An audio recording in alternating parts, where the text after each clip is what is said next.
पंढरपूर पासून अवघ्या 15 मिनिटांच्या अंतरावर पंढरपूर करकंब रस्त्यावर धोत्रेज ग्रँड प्रायव्हेट लिमिटेड घेऊन आले आहेत पंचतारांकित सुविधांनी युक्त हॉटेल ग्रँड। तसेच पुण्या मुंबईच्या धर्तीवर सर्व सुविधांनी युक्त hotel Shriyash restaurant, veg non veg permit room bar, प्रशिक्षित कुक व होस्टिंग सेवा। हॉटेल ग्रँड मध्ये उपलब्ध आहेत 50 एसी रूम्स, 3500 स्क्वेअर फूट फुटाचा सुसज्ज बक्वेट हॉल, भव्य एसी सूट्स, टेरेस गार्डन, भव्य लॉन आणि चेंजिंग रूम सहित स्विमिंग टँक, प्रशस्त पार्किंगची सुविधा। पंढरपूर नजीक असलेल्या हॉटेल ग्रँड या सुसज्ज आणि पंचतारांकित सुविधांनी युक्त hotel grand, hotel Shriyas restaurant, veg non veg permit room बार, पंढरपूर करकंब रोड। संपर्क 02186 24 22 45।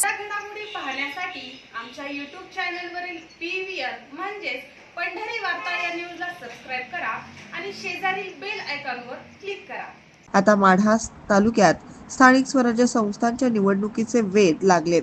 जिल्हा परिषद, पंचायत समिती निवडणुकीचे वेध लागलेत आणि यातूनच माढा तालुक्यामध्ये शिवसेना पक्षाची पुनर्बांधणी करण्याच्या उद्देशानं नव्या जुन्यांची सांगड घालून माढा तालुक्यात शिवसेना पक्ष बळकट करण्यासाठी रविवार दिनांक 22 जून रोजी दुपारी 1 वाजता शिवगौरी संकल्प प्लाझा हॉटेल सुमित समोर जुना पुणे सोलापूर रोड टेंभुर्णी पक्षाची बैठक संपर्क प्रमुख शिवाजीराव सावंत, ज्येष्ठ मार्गदर्शक साईनाथ भाऊ अभंगराव, माढा लोकसभा संपर्क प्रमुख संजय कोकाटे, सोलापूर लोकसभा संपर्क प्रमुख महेश साठे, जिल्हा प्रमुख महेश चिवटे यांच्या उपस्थितीत बैठक आयोजित करण्यात आली आहे। या बैठकीस उपस्थित राहण्याचे आवाहन करताना पहा काय म्हणाले संजय कोकाटे।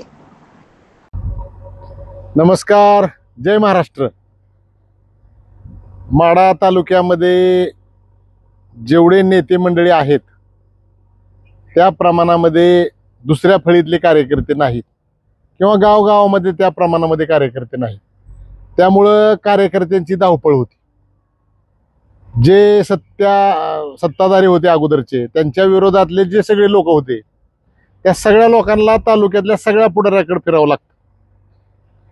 आता आम्ही काय ठरवलं की ज्यावेळेस शिवसेनेमध्ये एकनाथराव शिंदे साहेबांच्या नेतृत्वाखाली आम्ही काम करायचा निर्णय घेतला, त्यावेळेस या तालुक्यामध्ये नवीन नेतृत्व तयार करायचा निश्चय आम्ही केला आणि त्याचाच एक भाग म्हणून आज तुम्हाला दिसतंय की तात्या गोडगे सारखा एक सामान्य कार्यकर्ता जिल्ह्याच्या उपप्रमुखपदी त्याची नियुक्ती झाली।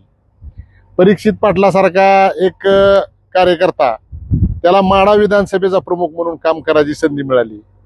आज आनंद टोनपे सारखा कार्यकर्ता आहे, त्याला तालुक्याच्या प्रमुखपदी काम करायची संधी मिळाली। आज इथं योगेश जाधव नाही, पण त्याला सुद्धा शेतकरीच्या जिल्हा अध्यक्षपदी काम करायची संधी मिळाली। आणि उद्या सुद्धा येणाऱ्या निवडणुकीमध्ये मग जिल्हा परिषदच्या, पंचायत समितीच्या, नगरपालिकेच्या या सगळ्या निवडणुकीमध्ये सामान्य कार्यकर्त्यांना संधी द्यायची या उद्देशाने आम्ही उद्या रविवार दिनांक 22 जून रोजी दुपारी 1 वाजता शिवगौरी संकल्प प्लाझा इथं एक बैठक ठेवली।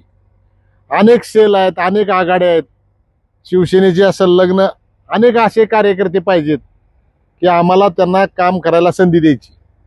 ज्यांना भविष्यामध्ये गावचा सरपंच व्हायचंय, ज्याला भविष्यामध्ये जिल्हा परिषद सदस्य व्हायचंय, ज्याला भविष्यामध्ये पंचायत समिती सदस्य व्हायचंय, ज्याला भविष्यामध्ये नगरसेवक व्हायचंय, अशा कार्यकर्त्यांनी उद्या तुमच्यासाठी एक प्लॅटफॉर्म आम्ही तयार केलाय।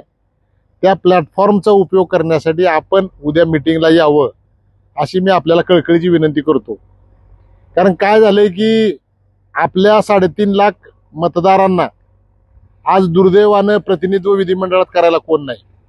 या तालुक्यामध्ये नवीन नेतृत्व तयार करणं ही माझी सगळ्यात मोठी संकल्पना आहे आणि नवीन जास्तीत जास्त युवकांना या संघटनेमध्ये स्थान देण्याचा माझा मानस आहे। जुन्या नव्यांचा मेळ घालायचा, अनेक नव्या कार्यकर्त्यांना उद्याच्या भविष्यातलं पुढारी तयार करायचं हे आमचा संकल्प आहे। माझी आपल्या सगळ्याला विनंती आहे की आपण उद्या जास्तीत जास्त संख्येनं मीटिंगला यावं। आपण कुठल्या ठिकाणी काम करू शकता, कुठल्या विंगमध्ये काम करू शकता, कुठल्या प्रकारामध्ये काम करू शकता हे आपण आम्हाला सांगावं। आणि उद्या कसं आहे की समजा 15 दिवसानंतर, 3 आठवड्यानंतर ज्यावेळेस आमची परिपूर्ण अशी कार्यकारिणी होईल त्यावेळेस तुम्ही आला तर आम्हाला आपल्याला समाविष्ट करून घेता येणार नाही। म्हणून कळकळीची विनंती आहे की उद्या कसल्याही परिस्थितीमध्ये आपण ज्यांना भविष्यामध्ये राजकारणामध्ये स्वतःचा स्थान निर्माण करायचंय, ठसा निर्माण करायचा आहे, त्यांनी आमच्या बैठकीला यावं ही कळकळीची विनंती. जय महाराष्ट्र.